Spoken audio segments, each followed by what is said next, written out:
Talpra magyar. Hí a haza. Itt az idő, most vagy soha.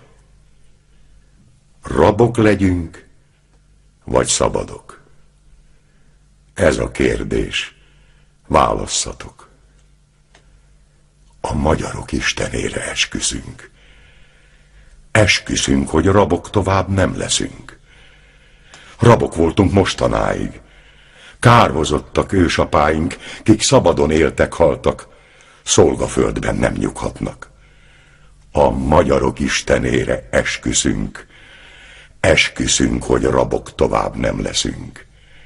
Sehonnai, bitang ember ki most, ha kell, halni nem mer, kinek drágább rongy élete, mint a haza becsülete. A magyarok istenére esküszünk.